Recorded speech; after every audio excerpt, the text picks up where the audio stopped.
With exclusive breastfeeding, a baby is fed with breast milk only and nothing else. No additional foods or liquids, not even water. Health experts say breast milk, especially the first thick yellow milk called colostrum, contains antibacterial and antiviral agents as well as high levels of vitamin A that protects the newborn against disease and promotes recovery of the sick child. Colostrum is formed right from the onset of pregnancy. Breast milk is 88% water. Therefore, health experts say that a healthy, exclusively breastfed infant under 6 months needs no additional fluids, even in countries with extremely high temperatures and low humidity. Studies show that giving water to babies before 6 months of age reduces breast milk intake, interferes with full absorption of breast milk nutrients, and increases the risk of illness from contaminated water and feeding bottles. A woman who exclusively breastfeeds also derives some benefits. For the mother, it improves your health as well as a woman. When you breastfeed, you are able to go back to your original states, your original size. Your uterus is, as we say, is able to contract very quickly, and you go back to your original figure. It also protects you in later life. It's said to reduce breast cancer and ovarian cancer in women who breastfeed. They are not likely to have these conditions. And on the whole, it's very economical. Breastfeeding allows the mother to interact frequently with her baby. It also fosters emotional bonds and a sense of security. They teach us in the hospital that if you give the baby 6 months breastfeeding, make the baby look very nice and healthy. There is a big difference between ordinary food and breast milk. I did 6 months exclusive breastfeeding for my firstborn and he looked very healthy. All these benefits notwithstanding, many mothers are reluctant to exclusively breastfeed. Most breastfeeding problems occur in the first 2 weeks of the baby's life. These include cracked nipples, engorgement, and mastitis, or inflammation, which all too often result in a frustrated mother who then looks for ways to supplement feeding. Others may also abandon the idea of exclusive breastfeeding. However, health experts say proper positioning and attachment of the baby to the breast and frequent breastfeeding can prevent these problems.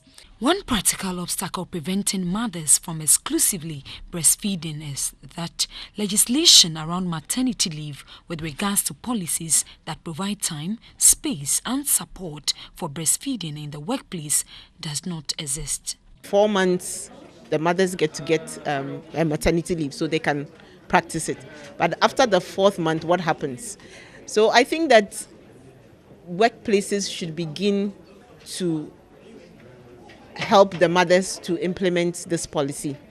Just by having a simple room, just a padded room, a few baby cots, and just one person assigned just to keep an ear open for the baby, because at that time you just eat and sleep anyway. It doesn't take much, but then I think as a country we should demonstrate our commitment to implementing that policy by providing or creating this baby-friendly environment for mothers. Working mothers therefore have no option than to express milk for their babies before they set off to work, and this sometimes comes with a cost. If the milk is extracted and it's not stored properly under hygienic, if it's extracted not under hygienic conditions, first of all, because most mothers would use a breast pump. Has this breast pump been sterilized enough? Secondly, is the milk being stored in a clean container? Thirdly, is it being stored under the right temperature? Yes. If it's not, then the baby is at risk of getting diarrhea diseases. They are going to have diarrhea, and diarrhea is going to lead to malnutrition, and the baby is not going to thrive. As we say as pediatricians, the baby is not going to grow healthily. But some mothers say that after exclusively breastfeeding, their babies often refuse to eat anything else, and this makes their growth slow and therefore look tiny.